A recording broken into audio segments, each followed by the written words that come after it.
What's the creepiest thing that's happened to you that you still wonder about to this day? Story 1. Worked as a night auditor at an old hotel, and around 2 in the morning, I received a phone call from the pool room, which was supposed to be closed, so I answered and only heard very heavy breathing before hanging up and checking the cameras where all the lights in the pool room were on. And when I walked down the hallway to see who was inside, the glass door was so cold that I could see my breath while the door was fogged over, and every light was off until I opened it, and the motion sensor light above me switched on. And as I looked around without seeing anything, another light came on across the pool, even though the room appeared empty. Then every light around the far side of the pool activated in a clear path, as if something invisible was walking toward me. So I ran out trembling and locked myself in my manager's office until sunrise, convincing myself that bugs must have triggered the sensors. But when I told my manager the story so he could laugh about it, he stopped smiling when I mentioned the phone call and asked if I was absolutely certain the caller identification showed the pool room. And when I confirmed it, he told me there had not been a phone in that room for 30 years. And when I checked, there truly was no phone at all, leaving me with an experience I still cannot rationalize even today. Story 2. Back in 1988, we were renting a refurbished house that was partly a log cabin from the 1700s. And one day, while I was in the bathroom, I heard 3 very loud knocks on the wall beneath the window. And when I looked outside, there was nothing. And about 30 seconds later, the knocks repeated with the same result. And later, when my wife and I planted flowers under that window, we found a concrete slab about 4 inches down and discovered that the bathroom had once been the entrance to the old log house, which felt incredibly unsettling since we had lived in that place for 3 years without ever hearing knocks before or after. And although we eventually built our own large log home and became familiar with the sounds logs make as they expand and contract, nothing we have ever heard has matched the distinct sound of someone knocking on a door like I heard that day. And even though I do not believe in ghosts or the supernatural, it remains an unexplained moment that happened only 2 feet from me. And years later, my wife reminded me of another strange incident involving fluorescent lights in the workshop where I was restoring a 1933 Mahler pipe organ with hundreds of pipes that we had rescued from a church in Batavia, Illinois. Because each time I brought a cleaned pipe from the garage to the workbench, one of the 3 fluorescent fixtures would randomly be dark, even though I never saw it switch on or off. And it never happened again in over 30 years. Which led my wife to believe that Christine Benson, the woman who originally funded the organ, was showing approval of the restoration, while the completed organ became the central beloved feature of our home. Story 3. I live in a beach town and went to visit a friend who had just returned to her parents' home for the summer, and on my drive back, I chose the long route along the bay to enjoy the view of the stars and ship lights. But when I reached the road by the water, a thick spring fog had rolled in, making visibility terrible on the 25 miles per hour road, bordered by dunes on one side and houses on the other. And while driving slowly, I saw a figure rising from the dunes to my left and stepping toward the road.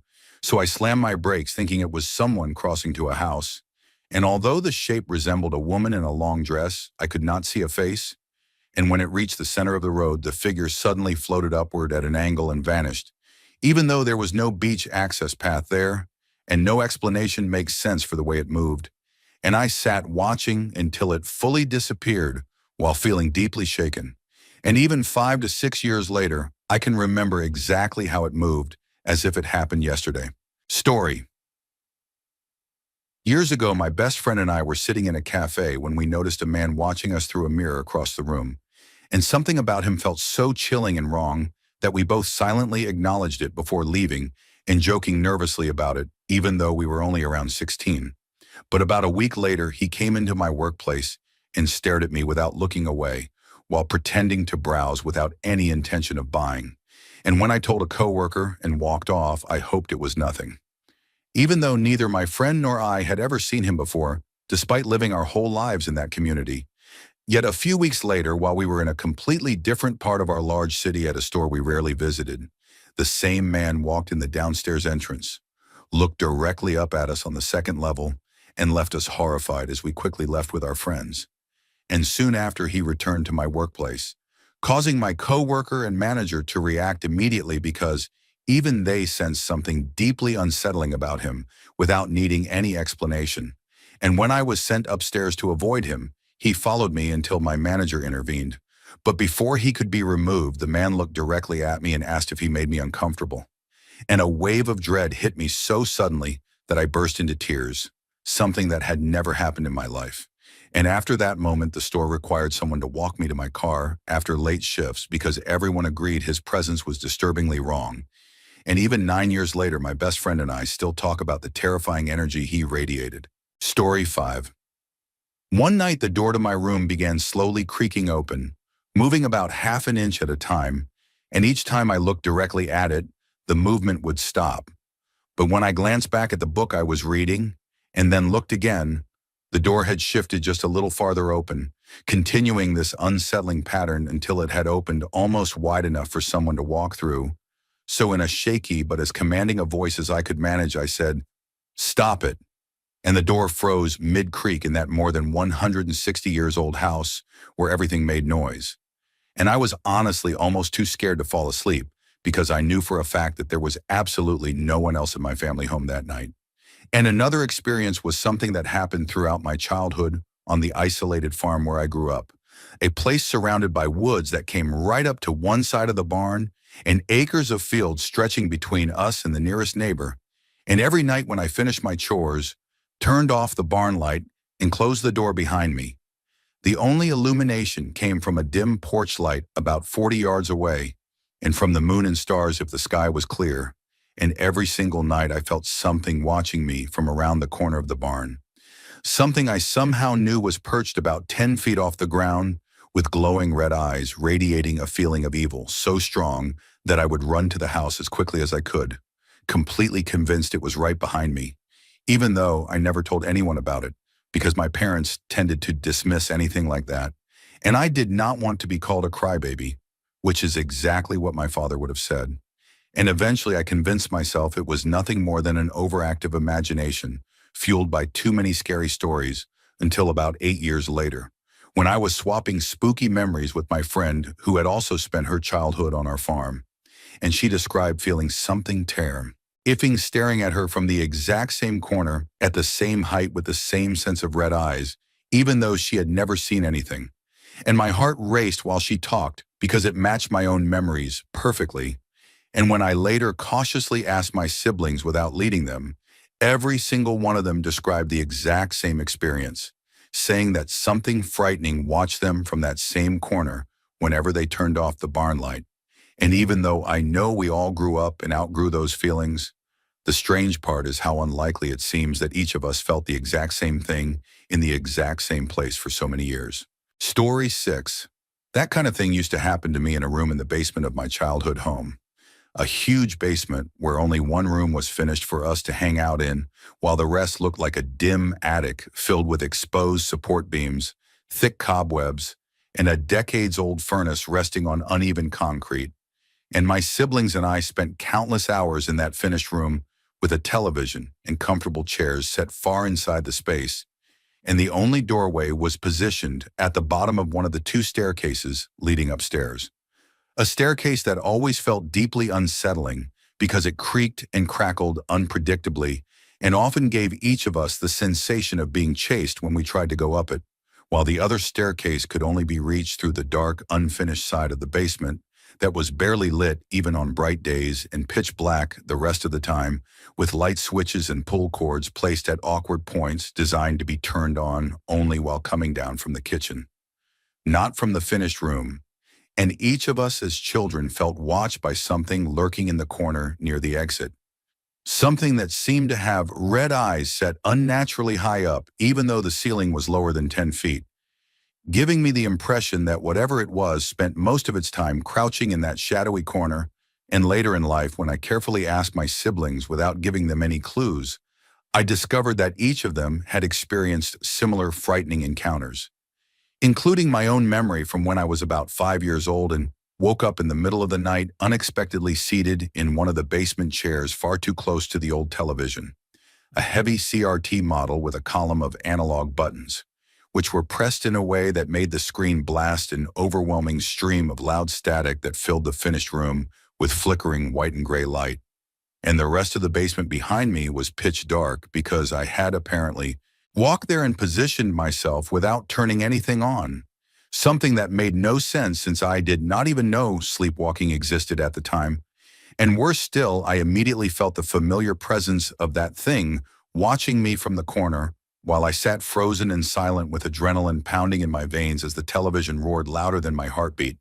And a chilling realization settled over me that no one knew I was there. No one could possibly hear me, and no one would be coming until morning because the television was too loud and my voice too small.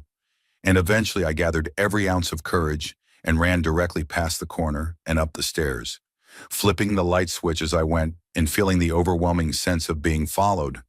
Though I do not actually remember running through the rest of the house or climbing into my bed, and I do not recall my parents reacting the next morning, even though they surely found the basement light on and the television still blasting static.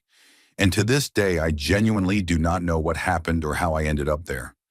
But I have never been convinced it was a simple, ordinary explanation. Story 7. I was probably around 6 or 7 years old in Turin, Italy, and my mother, my sister, and I were at the train station preparing to visit friends in Rome. And my mother wanted to call her friend to let her know that our train would be a few hours late, which is extremely common there even today. So she brought us to a payphone and told my sister to hold her hand while she kept an eye on the suitcases. And I was supposed to hold my sister's hand. But as my mother was making the call, a tall man suddenly grabbed my hand and began walking, or more accurately pulling, me away from my sister while asking me strange questions about whether I had many friends at school. And I was too shocked, too young, and too naive to understand what was happening as panic began to rise inside me. Yet for some reason, I focused on answering his questions while he continued leading me toward the main entrance of the station until, just a few feet from the exit, my other hand was suddenly grabbed by my mother, and I heard her let out a scream louder than anything I had ever heard in my life. And the man bolted away faster than I believed anyone could run, as I stood there frozen, watching him disappear, while my mother cried and begged for forgiveness and hugged me tighter than she ever had before. And when I turned, I saw my sister pointing her small finger at me, with tears streaming down her face, mouthing my name over and over again, even though she probably could not speak at that moment. And I still do not know whether she saved my life that day or where I might have ended up if I had left the station with that man. But I know I owe her everything. And as for my mother, after that moment, she always waited for me to release a hug first, because she never again let go before I did. And even though I can no longer see her now, I hope she somehow knows that I always loved her and always will. Story 8. One afternoon I was upstairs in the bathroom, sitting on the old porcelain throne and minding my own business in the most vulnerable position a person can be in.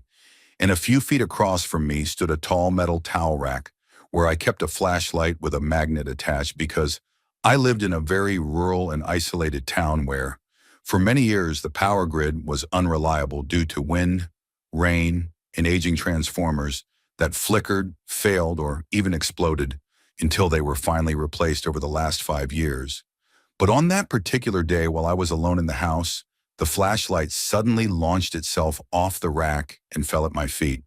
And I want to be clear that it did not simply drop, because I watched it arc through the air in a way that falling objects normally do not. And there were no strange voices, no shadows drifting through the room, no banging pots or swinging doors like in the stereotypical tales of rural hauntings. Just absolute silence as I sat there frozen and waiting for something, anything else to happen. And after a long moment, I managed to finish what I was doing, picked up the flashlight, placed it back on the stand, and went downstairs, although I am slightly embarrassed to admit that I kept expecting to hear footsteps following me. But nothing happened, and that was years ago, and it has never happened since. And I truly have no explanation for it. And while I cannot prove the event or convince anyone that I am not making it up, all I can do is tell it the way it happened and still wonder how something like that could occur while I was just sitting there in total solitude. Story 9. I think I may have stepped into a parallel dimension once when my mom asked me to return a movie, which I remember clearly was the one with the blue aliens, to the red box across the street from my high school, and I decided to explore and look for an alternate route home instead of cutting through the neighborhood behind the school like I normally did. And while walking along the main road, I noticed a neighborhood where there definitely had not been one before, But because new neighborhoods were constantly being built in the area, I assumed it was just another recent development and turned in to explore since I enjoy looking at beautiful houses. And right when I stepped in, everything around me dimmed, as if clouds suddenly covered the sun, despite the sky being perfectly clear. And what struck me as truly strange was how every single house design matched exactly. The same two-story layout, the same dark green paint, the same perfectly manicured lawn, without any variation in color or structure the way normal neighborhoods have. And there were no cars parked on the streets at all, and it was so quiet that I could not even hear the freeway I knew was nearby.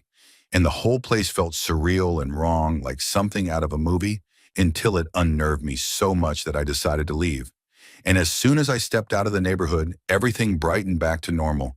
So I backtracked to my usual route and told my younger brother about the experience, even though we never ended up going back. And now that I am an adult, I have tried multiple times to find that neighborhood by driving around the area. But the neighborhood that exists there today looks nothing like what I saw. And I have searched on maps and still cannot find anything resembling the place I walked into that day. Story 10. The creepiest thing that ever happened to me, something I still cannot explain, occurred back in 2013 when I was 13 years old. And it was early afternoon when my parents decided to go to the store for some reason. And before leaving, my mom told me to take a few things out to the camper, which I agreed to do before going back to watching urban legends on YouTube. And once I was alone with the dogs, I looked out the window at the neighbors because they had been using loud tools. And I waved when they saw me and they waved back. But about 20 minutes later, the noise stopped, and when I looked outside again toward the small wooded area, I saw this large figure with unnaturally skinny legs hopping around and staring directly at me. And although it did not look human, it was moving erratically and ducking in a way that made it clear it was aware of me, even with the blinds partially closed. And I tried to rationalize what I was seeing, but absolutely could not. And I still had to take the items to the camper, so I gathered everything in my hands, ran outside, dropped the things inside as quickly as possible, and when I came back out, the creature was still there, behaving just as strangely. And I called out my neighbor's name but heard no response, only the frantic movements of the thing I was looking at. And as my fear grew, I ran inside, locked all the doors, gathered a Bible, a rosary, and all of my dogs, and called my parents crying while telling them what was happening. And as usual, they told me I was being ridiculous and said they were already down the street. And when they arrived, I looked outside again and saw the neighbor calmly trimming trees in the very same wooded patch where that creature had stood just minutes earlier. And to this day, I have absolutely no idea what I saw and have never seen anything like it again. Story 11. I have several occurrences that began when I was young and slowly tapered off as I got older, and I will try to recall them in order, beginning when I was 12 years old and was looking at a picture of a girl hanging on my mom's wall before falling asleep beside her while she read a book. And shortly after drifting off, I began to see the girl's face vividly in my mind until her eyes came sharply into focus, and I suddenly heard a loud snapping noise inside my head. And immediately afterwards, I found myself completely paralyzed, awake, and trying desperately to call out to my mom, who was still beside me reading, and completely unaware that I was lying there, terrified and unable to move. And this kind of paralysis began happening frequently. And by the time I was 16, it occurred one night in my own bed with far greater intensity, along with a rhythmic whooshing sound that always accompanied these episodes and grew stronger whenever I tried to regain control of my body. And over the years, I had formed a habit of trying to break free, starting with my fingers, then my hands, and then the rest of me. But on this particular night, as the whooshing intensified, a horrible voice began speaking in time, with a rhythm saying something along the lines of, "You will do as he says." And it was so sinister and horrifying that after years of being terrified simply by the paralysis itself, I was overwhelmed by the sudden feeling that something malevolent was trying to take control of me. And I fought with everything I had until I broke free, ran to my mother's room in complete panic, and woke her up only to be met with anger and blame instead of comfort. But the experiences continued, and later that same year, I fell asleep on the sofa in the living room and woke up paralyzed again without knowing how much time had passed. And this time I closed my eyes trying to ride it out until seconds later, I felt as if I were rushing upward at incredible speed.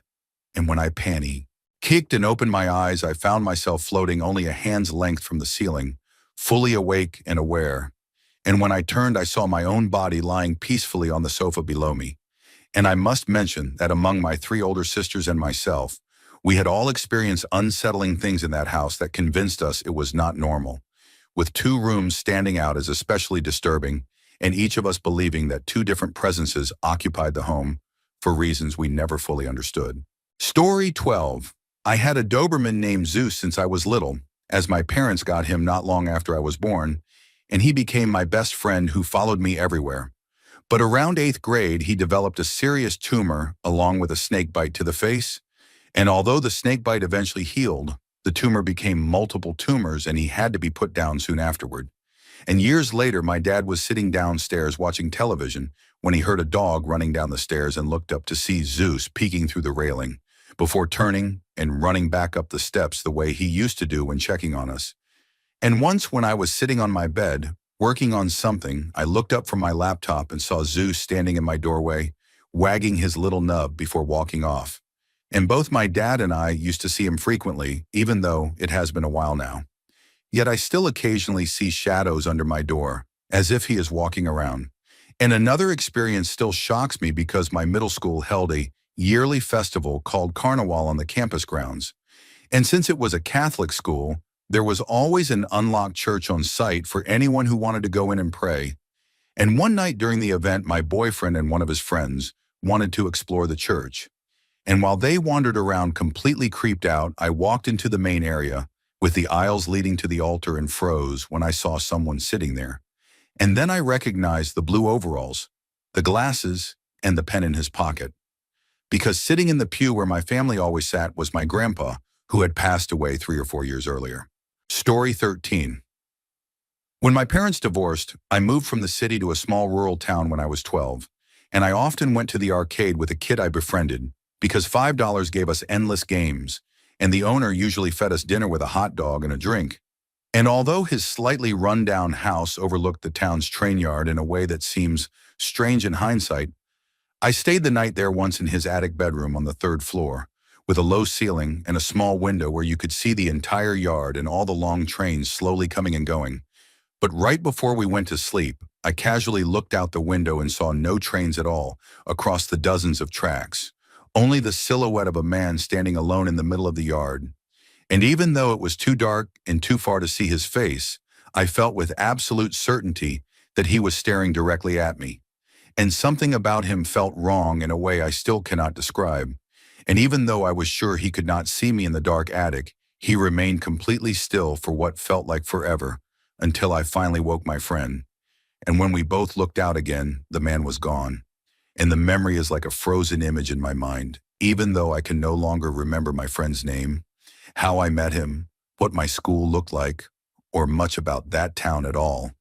Yet I still remember the train yard, and I still remember that man. Story 14. I did not want a cat because I considered myself a dog person and already had a dog, but my stepbrother began feeding a stray that lingered around our condo, and when he moved out, he left the cat behind, and the cat and I became close companions through 3 moves before settling into the home where my wife and her 2 older cats lived. And after they passed peacefully and I buried them in the yard, it was just the cat, my wife, me, and my deceased mother's old Chihuahua. And although we lived in a quiet neighborhood in southern Florida, the cat began developing a strange cough that worsened. And the vet eventually told me they could not help him and that he would only continue to suffer. But I could not bring myself to put him down because he still seemed active and happy, even as his breathing became strained. And eventually the day came when he struggled badly, and I made the heartbreaking appointment as it grew dark. And I took him to a favorite spot in the backyard with a couple of shots of whiskey to steady myself as we said goodbye, when suddenly he jumped up and ran off, and my wife and I searched everywhere, but could not find him. And 2 hours later, while I was still searching, she called to say a strange cat was at the front door, trying to get in, even though we had never seen another cat in the neighborhood. And when I walked back toward the house, I found my cat lying calmly in a little nest of leaves in the flower bed. And as I picked him up, my wife came from the back door shouting that another strange cat was now clawing at the back door, trying to enter, even though to reach that door, it would have had to pass through multiple enclosed areas, including the pool room and the Florida room. And as I walked past it, holding my cat, the strange cat watched silently. And when I went back outside, I saw several other cats surrounding the yard at a distance watching us. And my wife and I, both calm and logical people in our 40s, were completely unsettled as the cats continued scratching and making strange noises while my cat struggled on the couch. And after a long night, we eventually fell asleep. And at 4 in the morning, I woke up to find him curled in my closet, barely hanging on. And after letting my wife say goodbye, I took him to the emergency vet around 5:30, where he passed peacefully in my arms. And when I returned home, all the strange cats had disappeared, and we buried him in the flower bed where he had chosen to rest. And a few days later, when I mentioned his passing to my neighbor, her husband said he had also seen the sudden gathering of cats that night, and their indoor cat had acted strangely, as if trying to get outside. And although I have been with many animals and several people at the end of life, I have never experienced anything as eerie or unexplainable as the night the cats gathered. Story 15. I worked on the grounds of a historic property, the old governor's mansion in Virginia, when I was younger, and although the main 10,000 square feet house was creepy in countless ways, the real weirdness took place in the worker housing where one of my buddies lived. And sometimes during lunch we would go over so he could nap while I relaxed on the couch. And one day while I was passed out, I woke up to the sound of what absolutely resembled chains dragging beneath the living room floor, not loud but unmistakably coming from a specific spot, even though there was nothing under the house that could have caused it. And the moment I moved, the sound stopped instantly, and I never heard it again.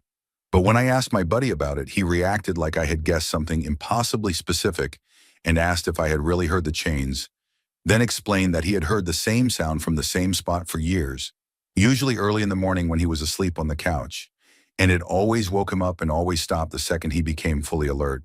And he assumed it was something only he heard, possibly sleep-related, but my hearing it terrified him. And over the years, he would occasionally mention hearing the chains again, sometimes weeks apart and sometimes months. Always the same sound from the same place disappearing the moment he stood up, and I would joke about them coming for him. But nothing else ever happened until one day something truly unexplainable occurred. Because that morning, he'd heard the chains right before getting up to come into work and had been annoyed because he lost sleep after staying up too late. And when we planned to go to his place for lunch so he could nap and I could cook, we walked through the door and found his cat dead in the exact same spot on the living room floor where the chain sounds always came from. And the cat was healthy, around 5 years old, with no visible injuries. And when he took it to the vet, they couldn't determine the cause without an autopsy, which he declined. And he had the cat cremated and placed the urn on a shelf in the living room. And from that day forward until he moved out nearly 5 years later, he never heard the chain noises again, even though they had happened every few weeks for 3 or 4 years. And once the cat died, the activity completely stopped, leaving us with no explanation whatsoever for what we had experienced and making it the strangest thing that has ever happened to me. Story 16. It was 2016, and I was 18 years old working as an au pair in Rome for the first time traveling abroad alone. And I am Asian American, which matters for the story. And the first time I encountered him, I was riding the commuter train to an evening event downtown when he sat beside me and struck up conversation. Appearing to be in his early 30s, well-mannered, clean-shaven, and seemingly ordinary as he talked about being a native Roman with generations of family history in the city. And when he got off, he asked for my number, but I only took his without giving mine. And right as he left, he said casually, "You seem very young. Are you 20?" Which immediately set off alarms in my mind, even though I did not fully understand why. And I chose not to contact him. But about a month later, without having reached out at all, I saw him again during a crowded weekend when I was sitting in a very busy piazza with hundreds of people around. And despite the crowd, he walked directly to the monument I was sitting on and sat right beside me without recognizing me. Then began talking to the Asian woman on his other side and told her a completely different story about being from Milan on a business trip before asking for her number and repeating the exact same phrase, "You seem very young. Are you 20? Mafui," and when she refused and her male friend arrived, he left quickly. And 2 weeks later, I saw him again, even though I had never initiated any contact as I sat in Piazza Venezia on a quiet weekday. And he appeared walking directly toward me while speaking angrily on the phone before sitting about 10 feet from me and looking over in a way that made it clear he recognized me. And I got up and left with my heart racing. And when I turned back a minute later, he was gone. And I left Rome 2 days after that, never seeing him again. But I have always felt that something sinister was behind these encounters, and I cannot shake the belief that he may have been targeting young Asian women for something dangerous. So I share this as a warning for everyone, especially young women, to remain aware of their surroundings because you never truly know who you may be talking to. Story 17. When I was around 12 years old, I was left home alone one evening because my mom was at work and my dad and brother were down the street at a neighbor's house. And since we lived in what was considered a safe neighborhood and my dad was nearby, it felt no big deal to be alone. So I decided to take a shower with the bathroom door open. And while I was washing, I heard the sound of someone coming through the front door and thought nothing of it, assuming my dad had come home. And even when I heard drawers being rummaged through in my parents' bedroom, I still did not think much of it. So as I was nearly finished, I called out, "Dad, can you shut the door?" Hoping for a bit of privacy, but no one answered. And suddenly an overwhelming wave of terror hit me out of nowhere. So I hurried to finish and turned off the water. And as I was reaching for my towel, I noticed a human shadow on the other side of the mostly opaque, slightly translucent shower curtain, and I froze completely, standing silently as my senses sharpened while I tried to process what was happening. And then the floor creaked as the shadow slowly moved toward me. In a small gap opened between the curtain and the wall where a stranger's face suddenly appeared staring in at me. And I stood motionless, making eye contact with this intruder. Terrified, my instincts so scrambled that instead of covering myself, I remember covering my chest. And we both stayed silent until he backed up and left the bathroom, closing the door behind him, though I never heard him leave the house. And I stayed in the shower stall for a long time before finally mustering enough courage to step out, grab the house phone from my parents' bedroom, and call my dad at the neighbors to tell him what had happened. And he rushed home to search the entire house, but found no signs of a break-in and nothing missing. And he accused me of imagining it, even though I knew what I saw. And sometime later, my parents took my brother and me to a Christmas party at the local Slovak club, where, as the night went on, the man from the bathroom walked up to our table, shook my dad's hand, and started making small talk. And I was in complete shock realizing he was one of my dad's bar acquaintances. And when he walked away, I told my dad who he was. But my dad, who had been drinking, mocked me and then actually called the man back over to retell the story and introduced me to him, while the creep laughed and made unsettling comments before giving me a look that clearly said I should stay quiet. And afterward, I begged my dad to believe me, but he did not, though my mom said she believed me, even though neither of them acted on it. And years later, when I brought up the memory again as an adult, my dad froze because he had forgotten the entire incident until I reminded him. And then he told me the man had recently been jailed for breaking and entering, confirming everything I had always known was real. Story 18. When I was nearly kidnapped at 13 years old, along with my friend, both of us small and underdeveloped enough that we easily looked around 11, we were walking from the community pool back to her house wearing normal clothes because we had already changed out of our swimsuits, and the walk was about half a mile along a semi-busy two-lane road, with her neighborhood entrance nearby, as well as a field with dense woods, a few houses, and other neighborhood entrances on the way. And we were walking on the left side of the road facing traffic when a van passed us heading in the opposite direction. And moments later, the same van was behind us on our side of the road, going the same direction we were walking, meaning it had turned around to approach us again.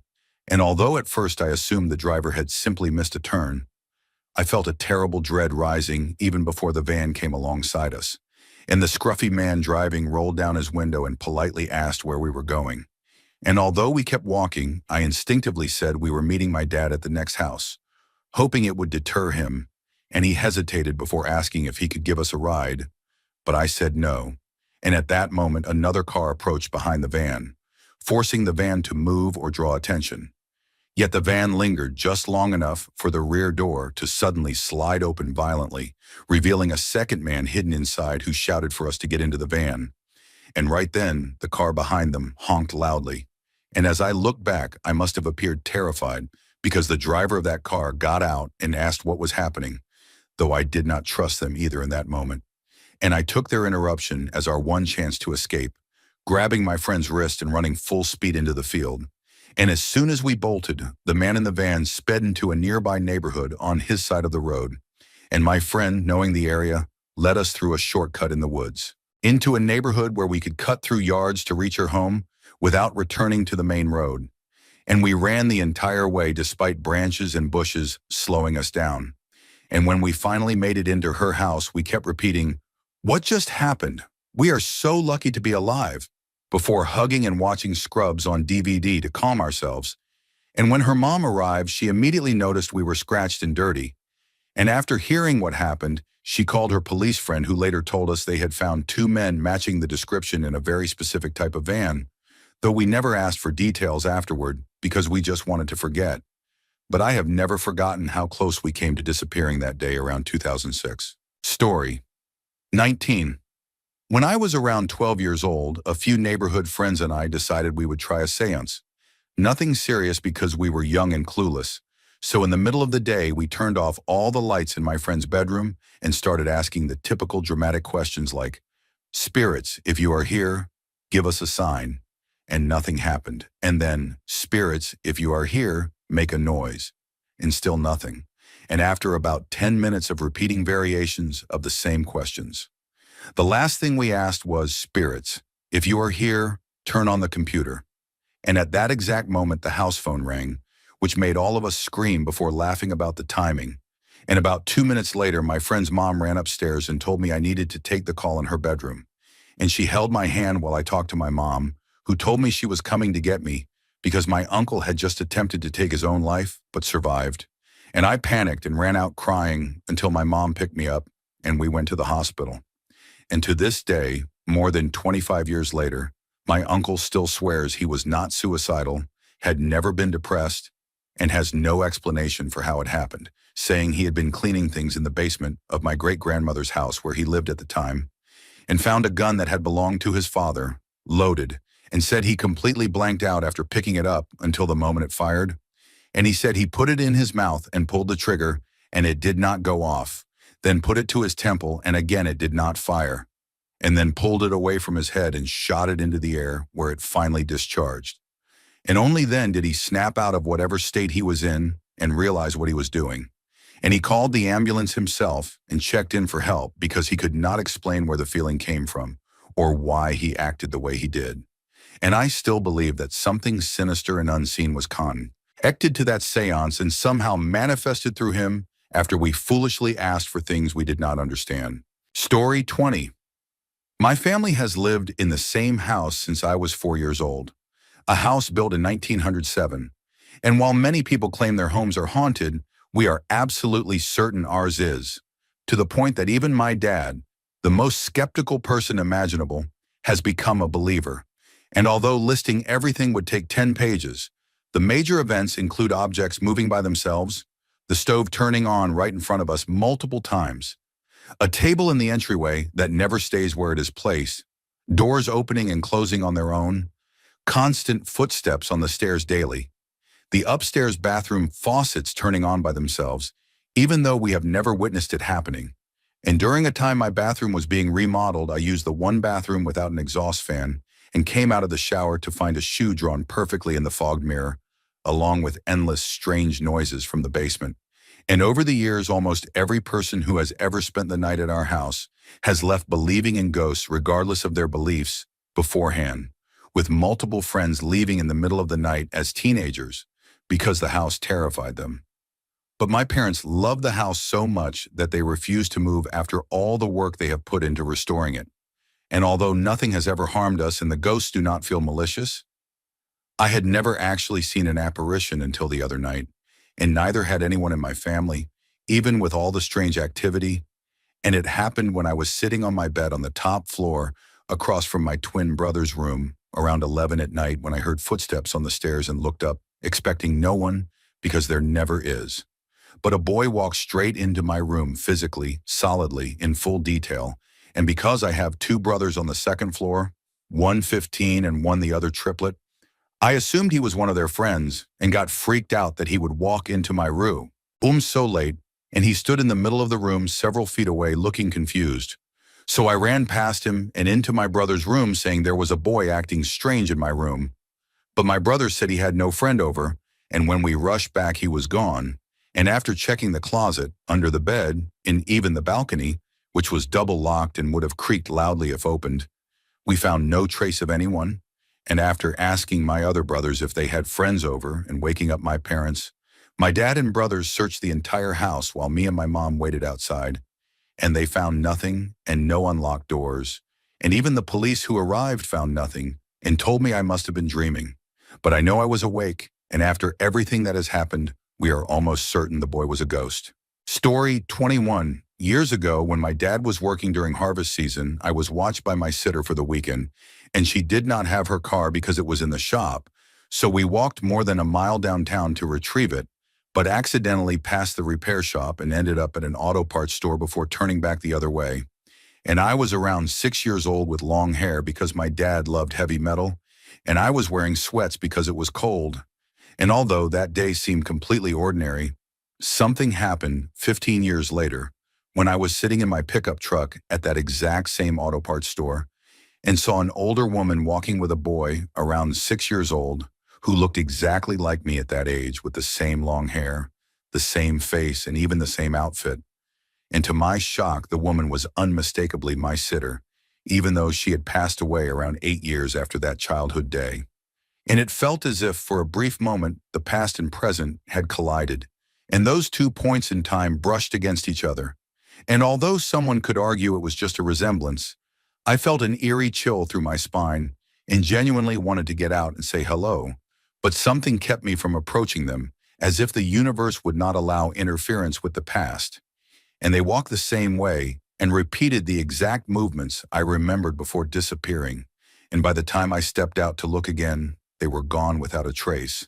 And the whole experience reminded me of an episode of The Twilight Zone, where a pioneer in search of water falls through time into a diner in the 1950s. And even though I do not expect people to believe me, I swear this happened exactly as I remember. Strangely mundane, yet completely unforgettable. And I have thought about it ever since. Story 22. When I was 15, I was watching television until I felt ready to sleep. And after turning it off and settling into my blanket, I heard scratching behind the headboard of my bed, like mice moving through the walls. Loud enough that I could not fall asleep. So I knocked on the wall and the noise disappeared for a couple of minutes before starting again. And this went on for what felt like 30 minutes until I heard a cracking sound, like wood breaking. And when I looked to the top left corner of my room, I saw a figure crawling out from inside the wall toward me, exactly like the creature from the movie The Frighteners, which sent chills through my entire body. And I jumped out of bed, turned on the lights, and the figure vanished while the room became silent. So I stayed awake for an hour, telling myself I must have imagined it before trying to sleep again. But as soon as the same noises started, I immediately turned the lights back on and then did not sleep for the next 2 days. And the only explanation I could think of was that I had taken a fossilized Native American pendant from the creek behind my neighborhood and kept it in my room. And although other strange things happened after that, this was the moment that finally made me return the pendant to the creek. And ever since then, I have never been bothered again. Story 23. When I was around 10 years old, I went for a walk down River Street in Savannah at night with my sister and my dad. And after visiting a few shops, we reached an old hotel that my dad claimed was haunted, which my sister and I believed was just him trying to scare us. But because I loved anything spooky, I begged to go inside. And while my sister refused and waited outside, my dad and I took the elevator up and decided to race back to the entrance, splitting up immediately. But the hotel interior was like a maze with every hallway identical. The same wallpaper, the same console tables, the same paintings, and after running around, I realized I was lost and could not retrace my steps.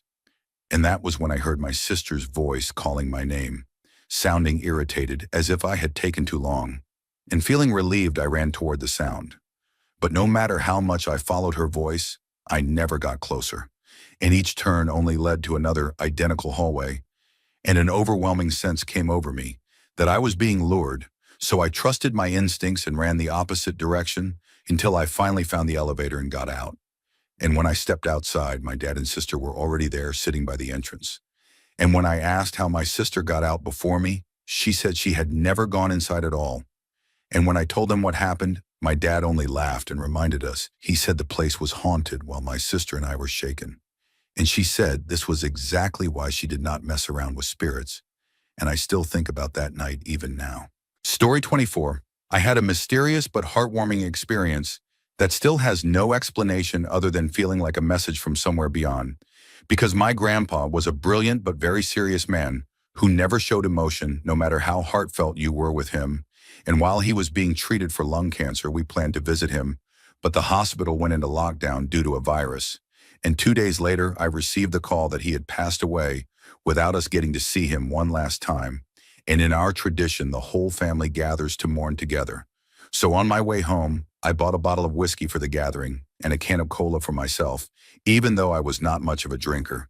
And while everyone was drinking heavily and sharing stories, I sat there wishing I had told my grandpa how much he meant to me while he was alive. And eventually I got up to grab the cola from the refrigerator door shelf where I had placed it, only to find it missing. And after looking through the fridge, the kitchen, and even the trash with no sign of it, I told my family and no one knew anything about it.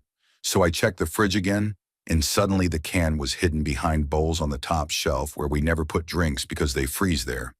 And the bowls had clearly been there since the previous day. And when I asked if anyone moved it, they all said no. So I opened it, drank it, and returned to the group. And when I finished the can, it had the words, "I love you," printed on the side, which was not shocking because back in 2015, many cans had messages. But later I found my receipt and saw only the whiskey listed with no cola, which made everything feel strange. So the next day I went back to the shop to pay for the cola in case they forgot to charge me. And the owner said she did not remember me buying one, but appreciated the honesty. And before leaving, I checked the cola cans on the shelf, expecting to find ones with messages. But every single can was plain. And the shopkeeper told me they had stopped selling the message cans months earlier. And when I rushed home to check the trash, every bin was empty of that can, even though I had thrown it out. And that was when I understood the message and finally let myself shed a tear and say, "I love you too, old man." Story 25. When I was around 13 or 14, I went to hang out with my friend in a town next to where we lived. And since we lived in an area that felt extremely safe, we walked there and back because it was only about 15 minutes. But by the time we were heading back to her house, it was dark, and a pickup truck drove past us, slowing down slightly as it went by. And although we did not think much of it at first because nothing bad had ever happened in our neighborhood, the same truck passed again, going the opposite direction. Then again, and again. And by the second time, we were uneasy, but by the fourth time, we were very nervous. And then the truck stopped on the corner of the road about 100 feet in front of us, sat there for a moment, and finally drove away. So we started running as soon as it disappeared. And when we reached the corner and looked down the road, it had turned on too. We saw it coming back toward the main road because it had distinctive lights on the top. And even though we could already see her house, we did not want the driver to know where any of us lived. So we ducked behind a trailer in a small gravel parking lot a few buildings away from her place. And after the truck drove by again, we sprinted toward her house the second we felt unseen, running into her backyard, waiting one more time for the truck to pass, which it did, and then rushing inside through the side door. And although it was scary in the moment, now that I am older and watch a lot of true crime, the entire situation feels deeply unsettling because I still have no idea who the driver was or what they wanted. And I have never seen that truck again. But I am grateful we were alert enough to notice and close enough to her house when it happened, because I honestly do not want to imagine what could have happened if we had turned down a darker street. Story 26. I think I am a bit late to this, but here it goes because I met my best friend when we were in primary school. And after 2 years, he had to move to France with his family since his mother was originally from there. And life would be better for his little sister who had a medical condition. Yet we always stayed best friends and cared very deeply about each other, even though we only saw one another during vacations. And 4 years ago in summer, he came back to the place where he used to live and where I still lived in a Balkan country. And I was always thrilled to see him. And although we went to the beach that first day, the part I remember is when we went to a small fast food place we always used to visit because he missed the food. And since I had forgotten my money, I asked him to pay for mine. And he had 10 euros and the meal cost 5. So he took his 5 euros change and we walked while eating before heading for a drink. But when we reached the village square, he realized he had lost the change. So I told him I would go back to look for it and be right back. And when I returned to the fast food place, there were some kids outside who told me that someone had found the money and was inside. So I went in, found the guy, asked for the 5 euros. He held it up and asked if it was mine. I said yes, and I left. And then I walked back to meet my friend, but he was nowhere. And after searching, I went home to see if he might have gone there. And when my parents said they had not seen him, I went to my room and messaged him asking where he was because I had been looking everywhere. And 7 minutes later, he replied saying, I must have messaged the wrong person, which made no sense. So I called him on video, and he answered wearing a different shirt, and slowly I understood he was actually in France, and he kept showing proof that he had never been here. And when the truth hit me, I felt something inside me collapse because I knew I had just spent the whole day with someone who looked and acted exactly like him, and yet he had never been in the country. And when I hung up, I could not stop crying because it felt like the world had tilted, and I am not someone who cries easily. Maybe 4 or 5 times my whole life. But even now, whenever I think about it, I start crying again. And I did not tell anyone else because my family never believes in anything unusual, and I knew it had really happened. And even the kids at the fast food place confirmed I was looking for the money, and I still have no explanation, no theories, just the same cold wave of goosebumps every time I remember it. Story 27. I worked nights in a pediatric intensive care unit that had its own freight elevator in the back near the doctor's offices, and no one used it except the doctors, and no one could access it without a specific card key. And the doctors were never there at night unless a major emergency happened. And since we usually only had around 4 children with 2 or 3 nurses, it was a small unit. And that night it was just me and another nurse with only 2 patients after an exhausting day shift that involved several critical transfers and 1 child who passed away. So the shift report was short, but the day nurses were emotionally destroyed with used supplies scattered everywhere. And even though they normally cleaned their own mess, we told them to clock out so we would handle it. And after the last doctor finished a phone call with a receiving facility, he left through the freight elevator, and we turned off most lights as part of the night routine, including the back hallway, the doctor's offices, and the elevator area.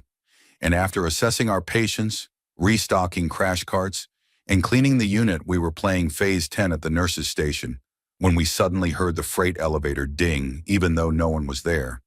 And we brushed it off as an old elevator being cranky. But around 2 in the morning, when I was restocking oxygen tubing, I heard the ding again, much closer, and when nothing happened, I kept working until suddenly all the lights in the doctor's office turned on, and thinking a doctor had arrived to prepare for an emergency, I hurried in but found no one, and as I turned to leave, I heard papers shuffling and saw that a table that had been clean earlier was suddenly covered with documents. And when I checked, I found it was the original chart of one of the children transferred earlier, even though we had used it, closed it, and sent it to medical records at the start of our shift. And although the other nurse dismissed it, we left a message for our medical records since they would not return until 7 in the morning, and we brought the chart to the nurse's station to organize it for resending. And while we worked, the phone rang, and it was the receiving hospital needing allergy information because part of the chart was missing on their end, which made my skin crawl because I was holding the original in my hands. And after I gave them the allergies, I told my coworker I needed a smoke break. And right then, the doctor's office lights turned off, and the freight elevator doors opened and closed with a ding, and even the skeptical nurse went pale. So I was in the smoking area within 5 minutes. And although people always joked about ghosts of former doctors haunting the unit or the elevator, no one had ever described anything like what we saw. And the next morning, medical records confirmed they had received the chart through the pneumatic tube system, but had no record of receiving the physical copy at all. And although the hospital was old with plenty of electrical issues, nothing explained what happened that night. Story 28. I was in the hospital after a coworker hammered a nail straight through a board and into my hand, and the nail went completely through my palm, so they kept me on intravenous antibiotics for 4 days with my hand strapped to an intravenous stand to keep it elevated, and it hurt terribly, so they had me on strong painkillers that made me woozy and disoriented. And in the middle of the night, I woke up to an old man calling out for Karen, saying he just needed his wife Karen to come to him, sounding so sad and desperate that after a while I buzzed the nurse and asked if they could help the old man, who sounded so upset. And she said they were trying, and turned on my television to drown out the noise. And throughout the night, during vital checks, I kept hearing him. And later, when they gave me more pain medication, I started hearing different voices in the hallway. And around 3 in the morning, I woke up and saw someone standing at the window. And when I asked who he was, he turned and said he must have wandered into the wrong room, introduced himself as Henry, and said he was waiting for his wife to pick him up. And when I asked if his wife was named Karen and told him I had heard him calling out the previous nights, he said I was probably right about her coming in the morning, and then walked out. And I fell asleep again until the nurse woke me for vitals at 5 in the morning, and we talked a bit. And I asked if Henry ever found his room and told her it was reassuring he was going home because of how distraught he had sounded. And later the doctor came in asking me to describe Henry and whether I had really told the nurse he was fully dressed at 3 in the morning. And that evening I had a new night nurse who was friendly. And when I woke up again, hearing voices in the hall, I buzzed her asking for juice, and she offered to help me walk. So she adjusted my intravenous line, and we went into the hallway where there was no one, which unnerved me. And bam. Kai in my room, she told me she was actually a doctor studying people she called antennas, patients usually on strong painkillers who picked up on something. And she told me that Henry was a real patient whose wife Karen had died in a car accident and who had called for her repeatedly during his stay until he passed away after a few days. And she said my description of him was extremely accurate, even though he had been gone for weeks, and that she had documented many cases over the years of patients experiencing the same thing. Some kind of lingering impression people leave behind, and even after nearly 20 years, the memory gives me full-body goosebumps. Story 29. When I was about 7 years old, I often saw pictures on frosty windows, not vague cloud shapes, but clear drawings with obvious subjects. And they were always pirate-themed, and the one I saw most often was a wrecked pirate ship on the bus window every frosty morning on my way to school. And once another kid even asked if I drew it, which told me other people could see it too. But things got stranger because I also saw frost drawings at home on a second-story window that nobody could reach. And the one there was a map stuck in sand with a dotted line leading to an X. And I remember showing it to my mom and asking if she saw it too. And she shrugged and said sometimes we all see pictures in frost, which I now know meant she saw nothing, but at the time I assumed it was normal. And for years I wondered how frost could draw such clear images until we moved away, and I never saw anything like it again. And when I was 18, my mom told me a rumor that the previous resident had supposedly buried treasure somewhere on the property before he died. And the only explanation I can come up with for why I kept seeing pirate drawings is that maybe he was somehow responsible in trying to tell me where it was. And although I know that sounds far-fetched, I still have no other explanation for any of it. Story 30. Growing up, we always joked that my house was haunted because random objects would fall and we would hear footsteps in the hallway. And we even named our supposed ghost Toby. And when I turned 21, I got a Siberian Husky for my birthday, named Rocco, who is still my baby 9 years later. And since my house is a bungalow, my dad had converted the attic into my bedroom when I was 12 and installed a temporary staircase that is still there, steep and narrow, and basically a nightmare to climb. And about a week after getting Rocco, I was asleep when I woke up to the sound of a dog running up to the head of my bed and scratching itself right beside my head, which terrified me because I thought my 10-week-old puppy had managed to climb those dangerous stairs alone from the kitchen where he should have been sleeping. But when I turned on the light, the room was empty. And when I went downstairs, Rocco was fast asleep in his bed. And the next morning when I told my brother what happened, he looked shocked and told me that the day before, he had been home alone with Rocco while the rest of the family was at work. And while he was in the sitting room and Rocco was in the kitchen, He heard loud dog footsteps coming up the hallway on the wooden floor. In trying to scare the dog, he opened the hall door and jumped out shouting, "Boo," only to find the hallway completely empty. And when he checked the kitchen, Rocco was again fast asleep. And every now and then, something strange still happens, and we always say it is just Toby, our ghost dog.